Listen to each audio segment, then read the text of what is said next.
Assalamualaikum warahmatullahi wabarakatuh. Perkenalkan kami dari kelompok 8. Saya Melani Buan dari Sibuan dengan NPM 230810801001 dan teman saya. Doni Rizky Hidayat dengan NPM 23081080101002. Baik, di sini kami akan mempresentasikan hasil diskusi kami mengenai bagaimana mendeteksi jenis obat berdasarkan kondisi klinis pasien, di mana kami menggunakan metode ANN atau Artificial Neural Network. Eh, apa sih Artificial Neural Network atau ANN? ANN adalah salah satu metode dalam machine learning yang meniru cara kerja otak manusia dalam proses informasi.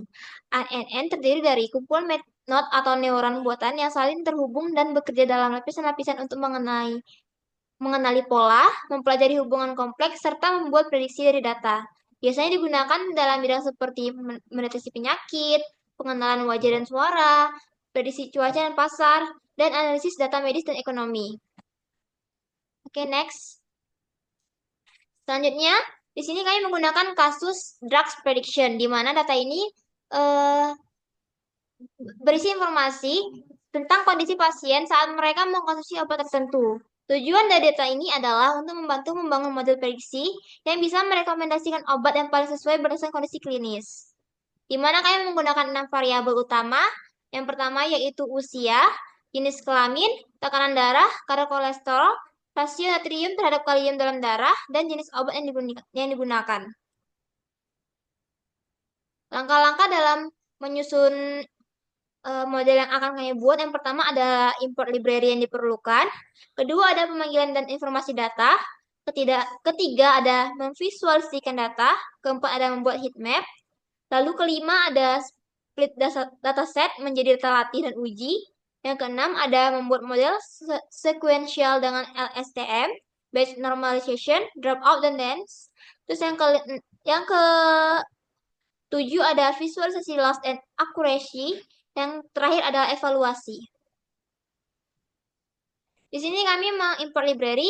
Yang pertama ada NumPy, ada Pandas, TensorFlow, Matplotlib, Sklearn, terus ada Seaborn, Class Layers, dan kelas lainnya.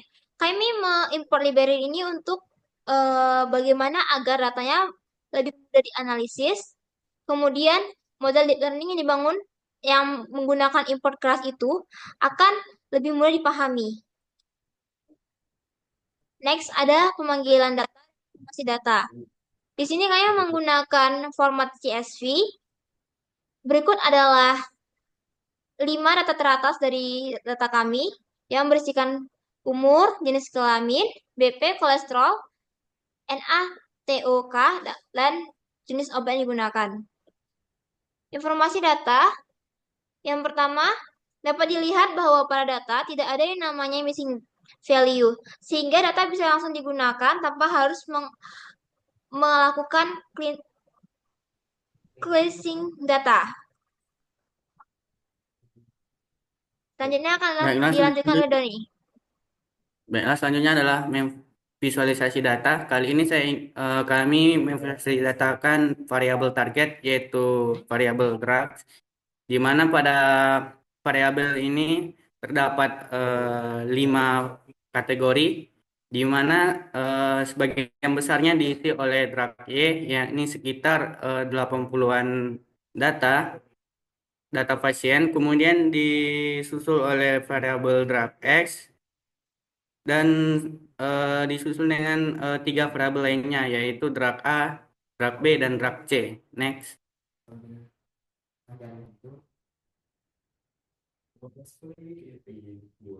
Baiklah, dalam tabel heatmap ini bertujuan untuk melihat bagian mana dari data yang paling berpengaruh terhadap hasil prediksi. Dari heatmap ini dapat kita lihat bahwa variabel natrium 2K itu memiliki nilai korelasi paling besar terhadap variabel drug. Ini sekitar 0,59. Ini termasuk korelasi yang cukup besar, cukup kuat. Next. Oke. Selanjutnya adalah splitting data. Splitting data ini digunakan untuk membagi data tes dan data training. Nah, data training ini digunakan untuk model sebagian latihan untuk memperoleh nanti hasil prediksi. Data dibagi menjadi data X dan Y. Data Y sendiri yaitu data target, yaitu variable drugs, dan untuk X sendiri yaitu 5 variabel lainnya, yaitu X, jenis kelamin, dan eh, BP, dan lainnya. Kami membagi variabel tes dan tren itu 0,3, di mana 30% untuk data training dan 70% untuk data tes. Selanjutnya, dalam pembuatan model ANN. Dalam model ANN ini kami menggunakan 3 hidden layer, di mana pada hidden layer yang pertama terdapat 120 neuron, dan hidden layer kedua dan ketiga itu terdapat 64 neuron. Nah, kami karena pada data ini terdapat 5 kategori pada variabel targetnya, kami menggunakan softmax, di mana softmax sendiri itu lebih bagus untuk data untuk yang memiliki 5 kategori pada variabel target. Selanjutnya,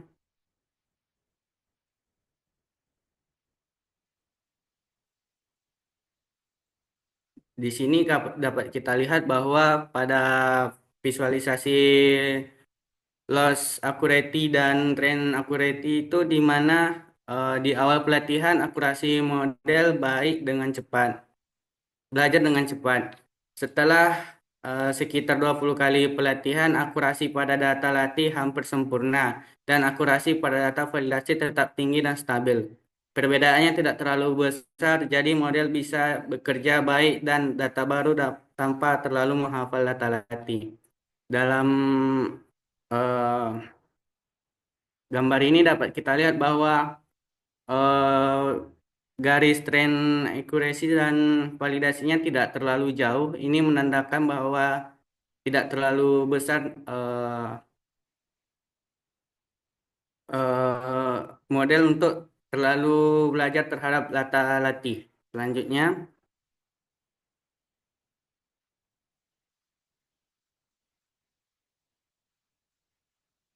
dalam konvensi ini dapat kita lihat bahwa model dapat belajar dengan baik, di mana dengan predictable untuk nilai 4, yaitu dapat ditebak sebesar 27 data pasien dan 2 diprediksi salah.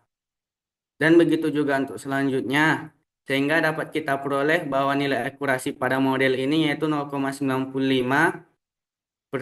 0,95, kalau kita ubah menjadi persen yaitu sekitar 95%. Ini menandakan bahwa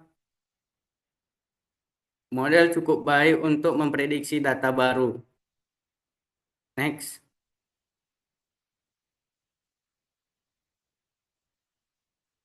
Kesimpulannya adalah pada model ANN yang digunakan pada pada data drug sendiri itu menunjukkan performa klasifikasi yang sangat baik, mampu memprediksi jenis obat berdasarkan atribut klinis dengan akurasi tinggi. Atribut yang dimaksud yaitu jenis kelamin, umur, tekanan darah, kadar kolesterol, dan kandungan natrium dalam darah. Dan model ini layak digunakan untuk sistem rekomendasi pengobatan. Sekian dari kami. Assalamualaikum warahmatullahi wabarakatuh.